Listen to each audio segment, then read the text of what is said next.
আমার মালিক বলেন, তুই শতবার তওবা ভঙ্গ করছ, এমনকি তুই যদি ভূত পূজার মতো পূজা কইরা তুই অন্যায় কইরা থাকো, খালেস তওবা যদি কইরা দুই হাত আমার দিকে উঠাইয়া তুই চোখের পানি ছাইরা তুই যদি আমাকে ডাক দিতে পারো, হে আমার দয়ার মালিক, নাফরমান তোমার দরবারে হাজির। আমার মালিক বলে, তোকে শুধু আমি মাফ করব তাই না, তোর জীবনের সমস্ত গুনাহকে আমি নেকের দ্বারা পরিবর্তন কইরা দেব। এই দয়ার মাওলার ভুইলা, এই মায়ার মাওলাকে ভুইলা কার প্রেমে পড়ছো? যাদেরকে আসলে মনে করো আপন, কেউ তোমার আমার কিন্তু আপন না। আমার মাওলা মায়ের পেটে আপন ছিল, এখনো আপন, কিয়ামতের ময়দানেও আপন, কবরেও আপন, মিজানেও আপন, হাসরেও আপন। আমার মালিককে আপন বানায়া যদি দুনিয়া থেকে বিদায় নিয়ে কবরে শুইতে পারো, কোনো চিন্তা নাই, কোনো ভয় নাই, বেহেশতের বাগান, বেহেশতের বাগান হইয়া যাবে কবর। আল্লাহু আকবার। আল্লাহ আপনি আমাদের সবাইকে মাফ করে দেন। আর যে মালিকের হুকুম না মাইনা কেউ ওই অন্ধকার কবরে যাও, আল্লাহ রসুল বলেন, আল কবরু রিয়াজুল জান্নাহ হুফরাতুম মিন হুফারিন নার, জাহান্নামের আগুনে এসে ভইরা যাবে, 99 বিষাক্ত সাপ পেঁচাইয়া পেঁচাইয়া কামড়াবে। মালিক দয়া মায়া করে তুমি বৃষ্টির ভিতরে তাকাইয়া দেখো, ওর বন্ধু বৃষ্টির ভিতরে কষ্ট স্বীকার কইরা মাহফিলের ভিতরে অগরাদ্রের ভিতরে বইতে আছে। ওরে আমার মালিক, তোমার পাগল না বানাইয়া কবরে নিও না। যে ইবাদতের ভিতরে কষ্ট যত বেশি, তার সওয়াব তত বেশি। হাদিসের ভিতরে আল্লাহ রাসূল সাল্লাল্লাহু আলাইহি ওয়াসাল্লাম বলছেন, মোমেন বান্দাবান্দি তাদের একটা কাটার আঁচড় লাগলেও ওর মাধ্যমে গুনাহ মাফ হয়। কিয়ামতের ময়দানে আল্লাহ রাব্বুল আলামিন বান্দাবান্দিকে মাফ করার জন্য ওসিলা তালাশ করবে। যাদের নিয়াত সহি, কষ্ট স্বীকার করে মাহফিলে আসছেন, আল্লাহ রাব্বুল আলামিন এই ওসিলায় মাফ করে জান্নাতের ঘোষণা দিতে পারেন। আমি আপনাদের সামনে কোরআনুল কারীম থেকে আয়াত শরীফ তেলাওয়াত করেছি। আয়াতের ভিতরে আল্লাহ বলছেন, আমি মানুষগুলোকে দুইটা ভাগে ভাগ করব। এক শ্রেণী মানুষকে আমি সাজাইয়া পড়াইয়া আমার মেহমানখানা বেহেশতে জায়গা দেব। সবে আল্লাহুম্মা আমিন। আল্লাহ আপনি আমাদের সকলের জন্য কবুল করে নেন। আর এক শ্রেণী মানুষ, তাদের আমলনামা দাড়ি পাল্লায় ওজন দেওয়ার পরে যাদের নেকির পাল্লা হালকা হবে, গুনার পাল্লা ভারী হবে, আমি তাদের জন্য জায়গা রাখছি জাহান্নাম। আল্লাহ আপনি আমাদের সবাইকে মাফ করে দেন। দুনিয়ার ভিতরে মামলা দুইটা। দুনিয়ার মামলায় যদি কেউ পড়ে, সেই মামলার জন্য অনেক সময় দেখা যায় রাত্র ঘুম পর্যন্ত তাদের নষ্ট হয়, টাকা পয়সা পর্যন্ত জায়গা জমি পর্যন্ত বিক্রি করে দুনিয়ার মামলা থেকে বাঁচার জন্য। কথা ঠিক না? আর একটা মামলা হলো আখেরাতের মামলা। ওই মামলার তদবিরের জায়গা হলো দুনিয়াতে। এই দুনিয়াতে থাকা অবস্থায় আখেরাতের মামলা, ওইটার তদবির করার পরই আপনাকে আমাকে রওনা করতে হবে। কথা ঠিক না? এখন দুনিয়ার মামলা পরিচালনা করার জন্য উকিল ধরা লাগে না? না লাগে না? না লাগে না? আর আখেরাতের মামলার তদবিরের জন্য উকিল লাগে। সেই উকিল হলো হক্কানি ওলামায়ে কেরাম, হক্কানি পীর বুজুর্গেরা। দুনিয়ার মামলার ব্যাপারে আমরা উকিলের কাছে এত দৌড়াইলাম, এত সময় খরচ করলাম, কিন্তু আখেরাতের মামলার ব্যাপারে পরিত্রাণের জন্যে হক্কানি ওলামায়ে কেরাম, হক্কানি পীর বুজুর্গের কাছে আমরা কিন্তু ওই গুরুত্ব দিয়ে কেউ যাই না। যদি আমরা নাই যাই, তাহলে ওই মামলায় পরিত্রাণ পাবো কিভাবে? সম্ভব? আর এই যে বলছি হক্কানি ওলামায়ে কেরাম পীর বুজুর্গ হক্কানি তাদের কাছে যাওয়া লাগবে কেন? আল্লাহ রাব্বুল আলামিন আপনাকে আমাকে হুকুম করছেন ওয়াকুনু মা'আস সাদিকিন, তোমরা সাদিকিন বান্দাদের সঙ্গী হও। আপনি পরীক্ষা করে দেখবেন যারা হক্কানি ওলামায়ে কেরাম হক্কানি পীর বুজুর্গ এদের সাথে সম্পর্ক রাখে, তাদের আমল আখলাক, তাদের চরিত্র আচার আচরণ, আর যারা সম্পর্ক রাখে না তাদের আমল আখলাক চরিত্রের ভিতরে অনেক পার্থক্য আছে না? না আমি ভুল বলছি? ঠিকই বলছি, কথা ঠিক না? এখন আবার ভাইদেরকে বলবো, আসলে যারা এই কথাগুলো গুরুত্ব দেবে তারা কিন্তু সে অনুযায়ী আমলেও গুরুত্ব দেবে, আর যাদের এই কথাগুলো গুরুত্ব আসবে না তাদের আমলের ব্যাপারেও গুরুত্ব আসবে না। এই আমলের ভিতরে গুরুত্ব না আসার কারণ কি? আল্লাহ রাব্বুল আলামিন ভালো মন্দ এটা বিবেচনার শক্তি মানুষকে আল্লাহ দান করছে না? কোনটা ভালো কোনটা মন্দ এইটা বিবেচনার শক্তি আল্লাহ দান করছে কাদের মধ্যে? গরুর মধ্যে আছে, ভেড়ার মধ্যে আছে, ছাগলের মধ্যে আছে। একটা গরুকে আপনি যত বুঝাবেন, যেই মালিক যদি বলে এই আম গাছটা আমি খুব শখ করে আনছি, দামও অনেক, তোকে আমি আদর যত তো কম করি না, তোকে প্রয়োজন বোধে আরও ভালো ভালো জিনিস খৈর ভুসি সহ সব ব্যবস্থাই করব, কিন্তু এই আম গাছটা খাইস না। কিন্তু গরুকে যত বুঝাবে গরু বুঝবে, কারণ এই বুঝ তো গরুর মধ্যে আল্লাহ দেয় না। এই জন্য দেখবেন পাগলের কোনো হিসাব নিকাশ আছে? ওর কোনো যাজা সাজা আছে? ওর কোনো জেল জুলুম আছে? কারণ যখন প্রমাণিত হবে ও পাগল, তখন ওর ব্যাপারে কোনো কিনা আইন নাই, কিনা হয়। কিন্তু পাগলের চক্ষু আছে না, হাত আছে না, পাও আছে না, অন্য অন্য অঙ্গ প্রত্যঙ্গ আছে না? কিন্তু শুধুমাত্র ওই যে ব্রেইন, ওই যে জেহেন, যার মাধ্যমে ভালো মন্দ বিবেচনার শক্তি আল্লাহ দান করছেন, ওইটা যখন নষ্ট হয়ে যায় তখন কিন্তু তার কোনো গুরুত্ব থাকে না। এই জন্য আমার ভাইদেরকে বলবো, মনে করছেন আমরা ওলামায়ে কেরাম কিছু বুঝি না?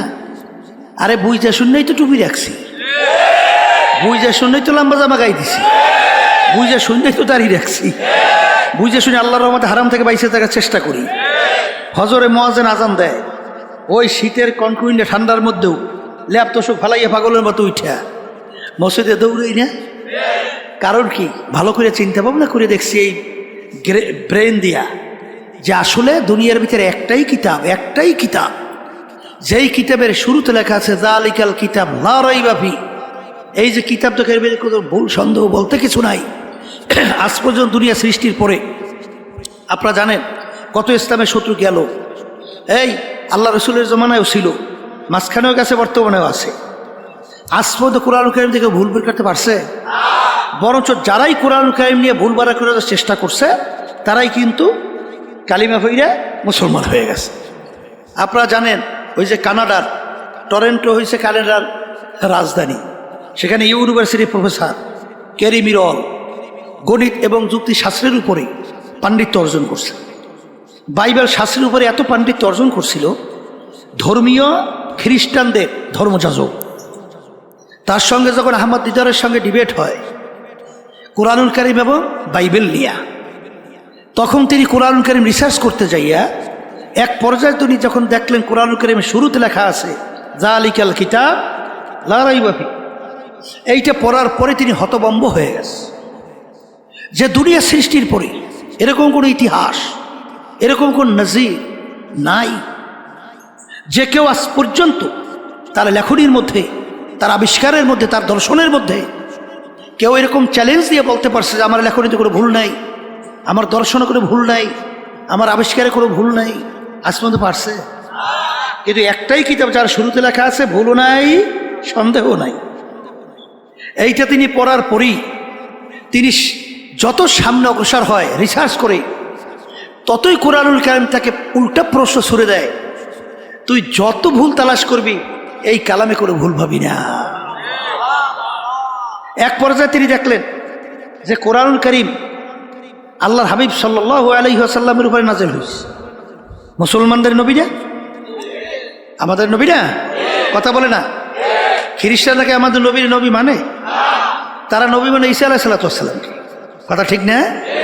কিন্তু নিয়ম কি? অন্য অন্য ধর্মাবলম্বী বা অন্য অন্য ধর্মের নবী বা কেউ যদি নিজে কোনো লেখনী লিখে থাকে, দেখবেন তার গুণকীর্তন, তার বংশের গুণকীর্তন, তার স্ত্রী সন্তানাদির গুণকীর্তন লেখে কিন্তু অনেকাংশে মানুষের আকর্ষণ তৈরি করার চেষ্টা করে। কিন্তু কোরআনুল কারীমের ভিতরে তিনি পড়ে দেখে যে কোরআনুল কারীমের ভিতরে প্রায় 34 বারের মতো ঈসা আলাইহিসসালাতু ওয়াস সালাম, মারিয়াম আলাইহিসসালাতু ওয়াস সালামের নাম আসছে। এই নবী তো তাদের নবী, প্রশংসা সহকারে। একটা সূরাই নাজিল হয়েছে কোরআনুল কারীমের মধ্যে, সূরা মারিয়াম। এইটা পড়ার পর তিনি আরো আশ্চর্য, তিনি যদি নিজেই কোরআনুল কারীম লিখতেন তাহলে আমাদের নবীর প্রশংসা তিনি কেন এইভাবে লেখলেন? আর তার নামের প্রশংসা এত নাই কেন? আর আল্লাহ রাসূল সাল্লাল্লাহু আলাইহি ওয়াসাল্লামের নাম আসছে মাত্র 4 বার, আর তার একক ঈসা আলাইহিস সালামের নাম আসছে প্রায় 25 বার এর মতো। আচ্ছা, তিনি এই আলোচনা করার পরে, রিসার্চ করার পরে ওই জ্ঞান, ওই ব্রেন তাকে বলতেছে আর সময় ক্ষেপণ করিস না, কালিমা আবার মুসলমান হয়ে যা। শেষ পর্যন্ত তিনি তো কালিমার মুসলমান হয়ে গেছে। এরকম একটা দুইটা ঘটনা না, এ হাজার হাজার লক্ষ লক্ষ কোটি কোটি ইতিহাস। মরিস বুকাইলের নাম শুনছেন? ফ্রান্সের বিশ্ববিখ্যাত বৈজ্ঞানিক। তিনি একটা বইও লাগছেন, বাইবেল, কোরআন ও বিজ্ঞান, 400-450 পৃষ্ঠা ব্যাপী। তিনি ওখানে কোরআনুল কারীম, বাইবেল, তাওরাত, ইনজিল উল্লেখযোগ্য 4 কিতাব, আর আসমানি কিতাবের সংখ্যা নাজেল প্রায় 160। তিনি রিসার্চ করে দেখে তামাম দুনিয়ার ভিতরে অন্য অন্য তাওরাত, ইনজিল, জাবুর সহ তালাশ করলেই দেখা যায় লন্ডনের সঙ্গে আমেরিকার তাওরাতের মিল নাই, ইনজিলের মিল নাই, এই জাবুরের কোনো মিল নাই। কিন্তু কোরআনুল কারীম দুনিয়ার যে কোনো প্রান্তে রিসার্চ করে নোক্তারও কোনো পরিবর্তন নাই। তখন তিনি চিন্তা করলেন ব্যাপার কি? ব্যাপার তালাশ করে দেখেন অন্য অন্য আসমানি কিতাব নাজেল হলো ঠিক, কিন্তু আল্লাহ রাব্বুল আলামিন ওই সমস্ত কিতাব তিনি হেফাজত বা সংরক্ষণের দায়িত্ব আল্লাহ নিজে নেয় নাই। কিন্তু কোরআনুল কারীম নাজেল হওয়ার পরে আল্লাহ রাব্বুল আলামিন ইন্না নাহনু নাযালনা যিকরা ওয়া ইন্না লাহু লাহাফিজুন, আল্লাহ রাব্বুল আলামিন বলেছে কোরআনুল কারীম নাজেল করলাম আমি, ওর হেফাজত সংরক্ষণের দায়িত্ব নিলাম আমি স্বয়ং রব্বুল আলামিন। কেমনে সংরক্ষণ করি? একটু আগে দেখছেন ছোট এক বাচ্চা, ওর মাথায় পাগড়ি পরাইয়ে দিছি, 30 পারা কোরআনুল কারীম ওর সিনার ভিতরে আল্লাহ রাব্বুল আলামিন সংরক্ষণ করছে। দুনিয়ার এমন কোনো কিতাব, বই, পুস্তক আছে প্রথম থেকে শেষ পর্যন্ত এক দ্বারায় তেলাওয়াত করতে পারে, পড়তে পারে? শুনছেন আজ পর্যন্ত? আমরা শুনিও নাই, দেখিও নাই, ইতিহাসও নাই।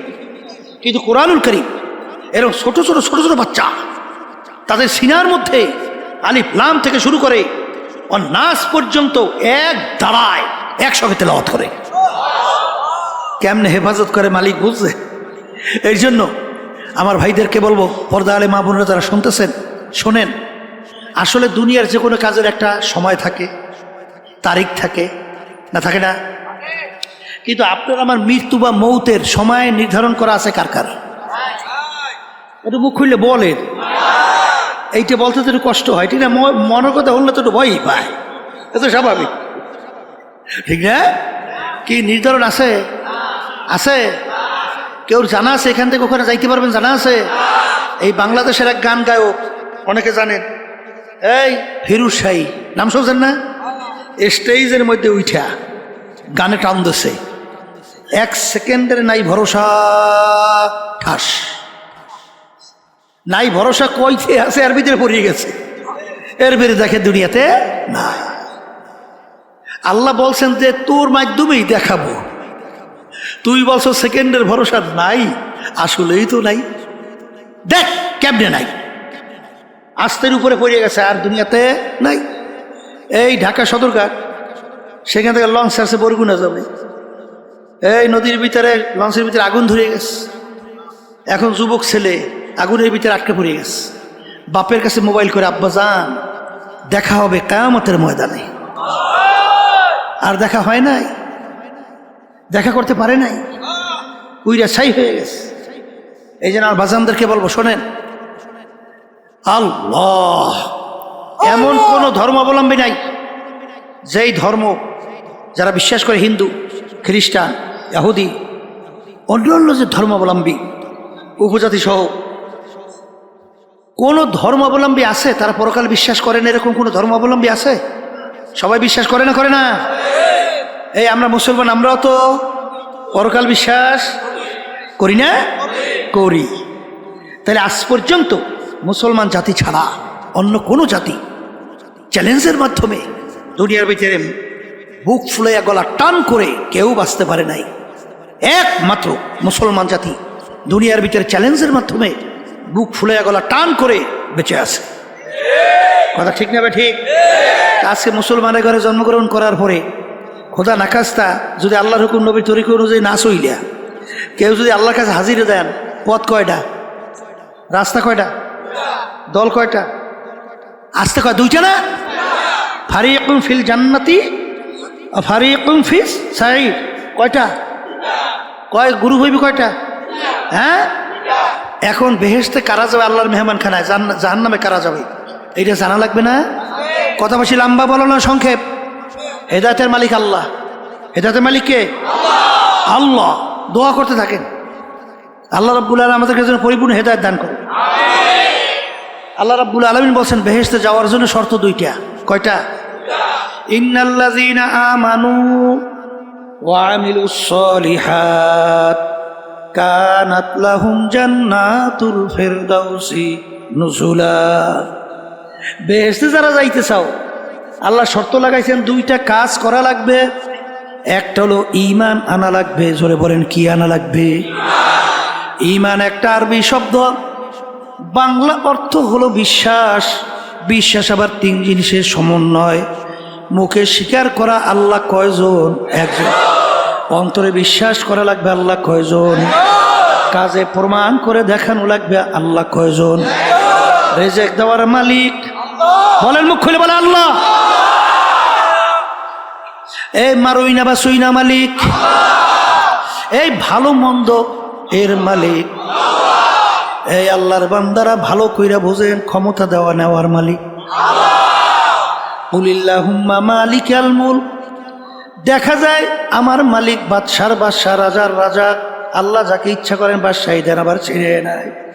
এই 5ই আগস্ট যে ঘটনা মালিক দেখাইলেন, 1 ঘন্টা আগেও মনে হয় আমাদের দেশের যে জালেম শেখ হাসিনা বোঝে নাই।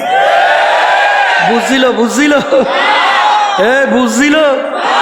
ভাত পা করে খাইয়ে যাইতে পারে, এটাই সবাই খেয়ে যাওয়া লাগছে। 1 ঘন্টার ব্যবধানে বুঝে দেয় যে একটু আগে বাদশাহ, একটু পরেই হয়েছে যাইয়া একেবারে ঘিরে নিত।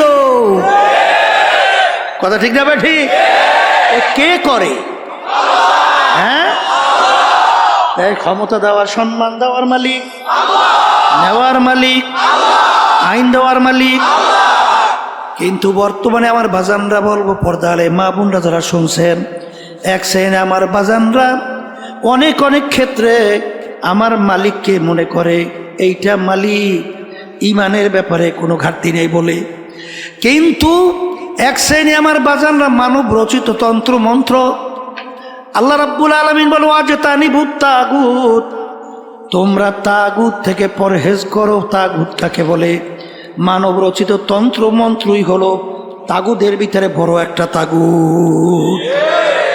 এ আল্লাহর বান্দারা, পর্দালে মা বোনেরা, যে ইঞ্জিনিয়ার তৈরি করে, ওই ইঞ্জিন সম্পর্কে ওই ইঞ্জিনিয়ার ভালো জানে কোন পাইপের ভিতরে মোবিল ঢুকাতে হবে, তৈল ঢুকাতে হবে। কেউ যদি মোবিলের পাইপে তৈল ঢুকায়, কেউ যদি তৈলের পাইপের ভিতরে মোবিল ঢুকায়, ইঞ্জিন ভালো চলবে না, ধ্বংস হবে। মানুষ জমিন সৃষ্টি করছেন কে? কোন নিয়ম নীতি অনুযায়ী আমার মানুষ যদি দুনিয়ার ভিতরে চলে, দুনিয়াতে শান্তি পাবে, আখেরাতে মুক্তি পাবে। আমার মালিক ভালো জানে না তুমি আর আমি ভালো জানি? হ্যাঁ, মুখে বলি তো ঠিকই, কিন্তু এক শ্রেণী আমার বাজানরা তারা কিন্তু এই মানব রচিত তাগুদের ভিতরে পিছনে জীবন শেষ করছেন। কিন্তু আমার বাজানদেরকে বলবো, পর্দায় মা বোনদেরকে বলবো, আমার পে কেউ রাগ কইরা না, ওলামায়ে কেরামদের পরে কেউ রাগ কইরো না রে বাজান। আমার মালিক বলেন ইয়াউমা নাদউ কুল্লা উনাসিন বিইমামিহিম। কিয়ামতের ময়দানে আমার মালিক প্রত্যেকটা মানুষকে তার দলের নেতা নেত্রীর সঙ্গে ডাকবে। আয়াতের অর্থ ঠিক আছে? এই আয়াতের অর্থ ঠিক আছে? এখানে কি দুই একজন মানুষ? সব মানুষ না দুই একজন বাদ? এই সব মানুষ কিনা? হ্যাঁ, আমার মালিক তার দলের নেতা নেত্রীর সঙ্গে ডাকবেন। ডাইকে আমার মালিক বলবেন, তোর দলের নেতা নেত্রী যেদিকে যায় ওদের পিছনে পিছনে সেই দিকে চল। এক কথায় তোমার নেতা নেত্রী যেখানে জায়গা, আমার আল্লাহ বলেন তোরও সেইখানে জায়গা। আমার রাগ করছেন না? হ্যাঁ, আল্লাহর রাস্তায় মাফ চাই, আমার রাগ করে কোনো লাভ নাই। আমি তো আয়াত শুনাইছি কোরআনুল কারীম থেকে। রাগ হলে তো আল্লাহ আল্লাহ রসুলের সঙ্গে হও, হ্যাঁ বোঝাপড়া তাদের সঙ্গে করো। কথা ঠিক না বাড়ি? এই জন্য আর বাজানদেরকে বলবো, এ আল্লাহর বান্দারা, পর্দা আলে মা বোনেরা, যাদের ভিতরে আল্লাহ জ্ঞান দান করছে সেই আমার বাজানদেরকে বলবো, আমার মালিকের কাছে দোয়া করো। মালিক যখন মাহফিলে নিয়ে আসছেন দিনের সহি বুঝদান করেন। আর আমার মালিক বলেন, তোমরা যদি আমার কাছে চাওয়ার মতো চাও আমি তোমাদেরকে সেই অনুযায়ী দান করব। উদউনি আস্তাজিব লাকুম, বান্দাবান্দি আমাকে ডাকবি আমি তোর ডাকে সাড়া দেব। লা তাখুযুহু সিনাতুন ওয়ালা নাওম, আমার মালিক বলে আমার ঘুমও নাই জিমানিও নাই। আমার মালিকের ঘুম জিমানি নাই, চিন্তা একদিনও করছো কেন? আমার মালিক বান্দাবান্দিকে বড় মায়া করে। আহারে বান্দাবান্দি রাত্র ৩টার সময় বিপদের ভিতরে পইরা যখন করুণ সুরে ডাক দেয় আল্লাহ, আমার মালিক যদি তখন ঘুমায়া থাকে, আমার মালিক তখন তোর ডাকে কিভাবে সাড়া দেবে? আমার মালিক বলে, বান্দা বান্দি রে, তোর মায়া আমাকে ঘুমাইতে দেয় না। তুই যখন বিপদে পড়ে আমাকে ডাকবি সঙ্গে সঙ্গে যদি আমি তোর ডাকের সাড়া দিতে পারি। এই দিন আমার বাজানদেরকে বলবো, পর্দা আলে মা বোনদেরকে বলবো, এ দুনিয়াদার পাগল আমার বাবারা, পর্দা আলে মা বোনেরা, ভালো করে মনকে বুঝাও, তারপর কবরে যাও। কারণ বাজার একবার যদি দুনিয়ার আল্লাহ আবার কবরে যাইয়া কেউ ঠইয়া বসো, আবার দ্বিতীয়বার দুনিয়াতে এসে আপিল কইরা জিতবার কিন্তু আর আশা নাই। দুনিয়ার কাজে যদি 5 বারও ঠগো, আবার ওই কাজের ভিতরে চেষ্টা করলে জিতবার আশা করা যায়। কেসের ভিতরে ম্যাজিস্ট্রেট কোর্টে ঠকলে হাইকোর্ট, সেখানে ঠকলে সুপ্রিম কোর্ট, সেখানে ঠকলে প্রেসিডেন্ট কোর্ট, সেখানে ঠকলে আন্তর্জাতিক কোর্ট। কিন্তু এ কবরের যাত্রীরা, তোমার আমার সামনে আখিরাতের 5টা মামলা, এই মামলা যদি কেউ একবার ঠগ আর দ্বিতীয়বার দুনিয়াতে আইসা আপিল কইরা জিতবার কিন্তু আর আশা নাই। হে আমার আরাম প্রিয় আমার বাবারা, হে বড়লোক আমার বাবারা, হে শৌখিন আমার বাবারা, হে ক্ষমতা সম্পন্ন সম্মানিত আমার বাবারা, আজকে দুনিয়ার দিকে তাকাইয়া দেখো বাজা, দুনিয়া কিন্তু আরামের জায়গা না। দুনিয়া দারুল মেহনে ওয়ালবালা, বালা মুসিবতের জায়গা, কষ্ট ক্লেশের জায়গা। এখানে আরাম চাইলে কোনোদিন কেউ পায় নাই, কেউ কোনোদিন পাবে না। আজকে মাথার নিচে বালিশ না থাকলে ঘুম আসে না, একটু রৌদ্র সূর্যের তাপ সহ্য করা যায় না, একটু পেটে ব্যথা সহ্য করা যায় না, আরে একটা পিটান দিলে সহ্য করা যায় না। কিন্তু আমার বাজানদেরকে বলবো, পর্দা আলে মা বোনদেরকে বলবো, আমার মালিক জাহান্নামের আগুন কিভাবে তৈরি করছেন। আল্লাহু আকবার, আল্লাহু আকবার। আল্লাহর হাবিব বলেন, জাহান্নামের আগুন তৈরি করে আমার মালিক বলেন, ফেরেশতারা জাহান্নামের আগুনকে তেজ করো। 1000 বছর তেজ করতে করতে আগুন হাত্তা মাররত, আগুন একেবারে লাল টকটক হয়ে গেল। আমার মালিক বলেন, এই আগুনে হবে না, আগুন আরো তেজ করো, আবার 1000 বছর পর্যন্ত আগুন তেজ করতে করতে আগুন একেবারে সাদা দবদবে হয়ে গেল। আমার মালিক বলে আগুনে হবে না, আগুন আরো তেজ করো।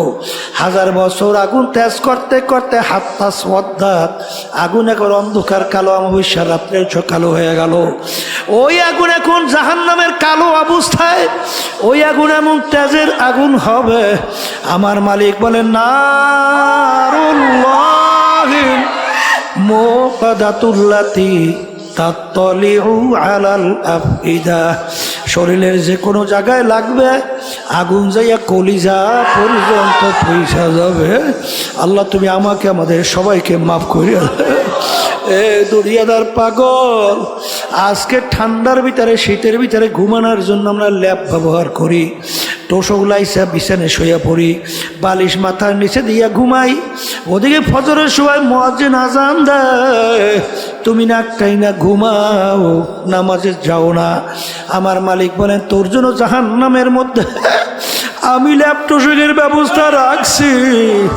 অমিন জাহান্নামা মিহাদু ওয়ামিন ফাওকিহিম গওয়াশ, জাহান্নামের ভিতরে ল্যাপ তোষকের ব্যবস্থা রাখছি। ফেরেশতাদেরকে বলবো নাফরমানদেরকে জাহান্নামের তোষকের ভিতরে শোয়াইয়া দাও, এরপরে ল্যাপ জাহান্নামের উঠাইয়া দাও। আরে এখন জাহান্নামের ল্যাপ তোষকের চতুর্দিকে আটকাইয়া দাও, এখন জাহান্নামের ল্যাপ তোষকের ভিতরে জাহান্নামের আগুন ধরাইয়া দাও। আল্লাহ আপনি আমাকে আমাদের সবাইকে মাফ কইরা দেন। এই জন্য আমার ভাইদেরকে বলবো, পর্দা আলে মা বোনদেরকে বলবো, আমার মালিক বড় দয়ার মালিক, আমার মালিক বড় মায়ার মালিক।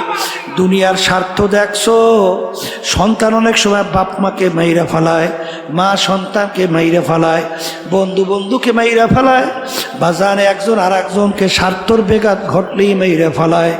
আমার মালিকের সমস্ত নেয়ামত ভোগ করলাম, আমার মালিকের হুকুম না মাইনা আমার মালিকের বিরুদ্ধাচরণ কইরা জমিনের ভিতরে ধপধপ করে হাঁটলাম। আমার মালিক তোমাকে আমার তার জমিন থেকে ভাগাইয়া দেয় নাই, বরং আমার মালিক ডাক দিয়া বলে উলিয়া ইবাদিয়াল্লাযীনা আসরাফু আলা আনফুসিহিম লা তাকনাতু মির রাহমাতিল্লাহ ইন্নাল্লাহা ইয়াগফিরুয যুনুবা জামিআ। বাজা বাজা হর সে হস্তি বাজা, দরকা ফেরো ঘেবরো ভূত পুরুষতি বাজা।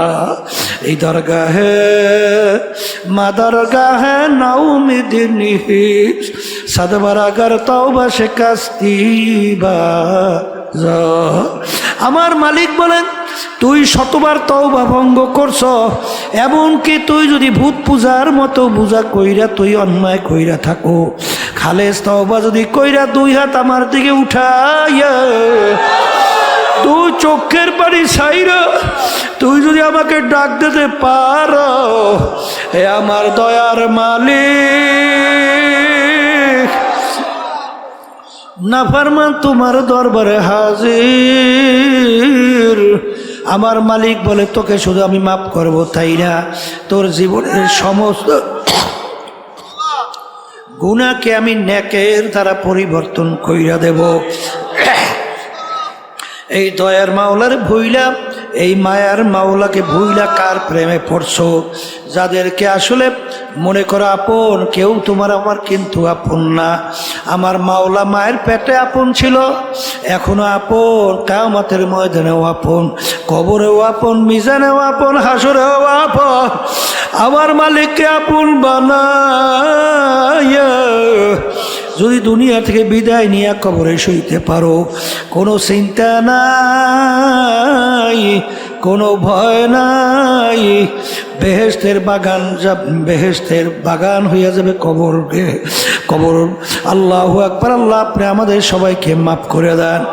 আর যে মালিকের হুকুম না মাইনা কেউ অন্ধকার কবরে যাও, আল্লাহ রসুল বলেন আল কবরু মিন রিয়াজিল জান্নাহ হুফরাতুম মিন হুফারিন নার, জাহান্নামের আগুনে এসে ভইরা যাবে, 99 বিষাক্ত সাপ পেঁচাইয়া পেঁচাইয়া কামড়াবে। মালিক দয়া মায়া করে তুমি বৃষ্টির ভিতরে তাকাইয়া দেখো, তোমার বন্ধা বৃষ্টির ভিতরে কষ্ট স্বীকার কইরা মাহফিলের ভিতরে অগরাদ্র ভিতরে বসে আছে।